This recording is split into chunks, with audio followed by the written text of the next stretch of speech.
You take money out of the equation, for most of you, the majority of your lack consciousness will go with it. And you could do it pretty easily because you are getting the sense of what vibrational currency is. And you're getting the sense of the power of that receiving mode and what it will yield to you. You know, you have to let your reasoning mind show you that there must be more to the attraction of financial remuneration than you've been thinking, because there are a lot of people working really, really hard and not becoming prosperous. And there are a lot of people who don't work that hard who are magnificently prosperous, because it's a vibrational attraction thing, you see. So many people have an expectation that that $500,000 is not going to come to them today. So today isn't the day again. And then today isn't the day again. And then today isn't the day again. But we want you to acknowledge that there may be too much resistance on your trail, on your path, for you to let that money in right now. You could let a feeling of freedom in. You could bask in the understanding that you're free to choose. And you could bask in the feeling of freedom that nobody creates your own reality.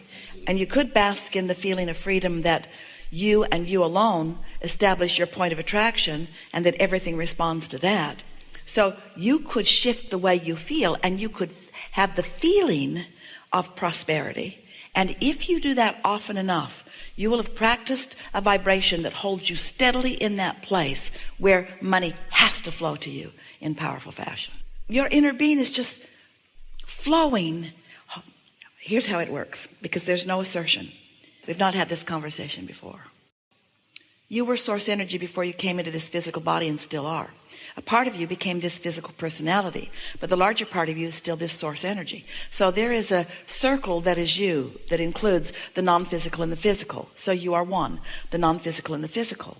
So the physical you decides that you would like some things, and you throw it into your vortex, and the non-physical you finds a vibrational alignment with it and becomes it immediately. So when your inner being is attracting the things that you desire, it feels like your inner being is giving them to you, but what your inner being is really doing is attracting them to the bigger part of you through you.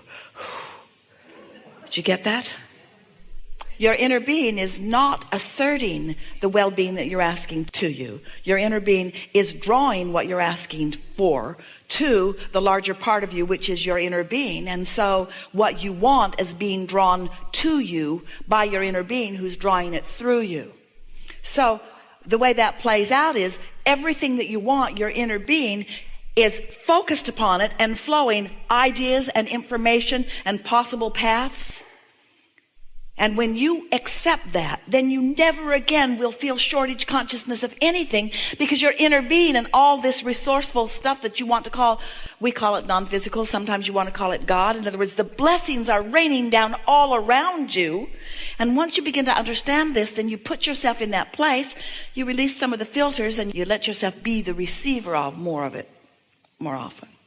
And then you just feel freer and freer and more empowered and more blessed and more worthy and more happy and more sure-footed and more eager, and nothing gets you down because you know it always is working out for you. And now you're just enjoying the journey the way you intended to, and now you're the deliberate creator that you wanted to be, and you're enjoying the contrast because it helps you clarify, and you love the feeling of molding yourself into vibrational alignment with it, and new ideas keep hatching, and you just keep feeling better and better. And the older you get, the younger you are, the better you feel, the more vital and vitality that you have. And you just defy all the odds of the way most people who have lived this long are living, because you're just high on life and eager about more. You are the physical embodiment of source energy. This world has given me so much freedom to think. Understanding law of attraction, I'm way ahead. I'm light years ahead. I've left shortage consciousness almost completely behind.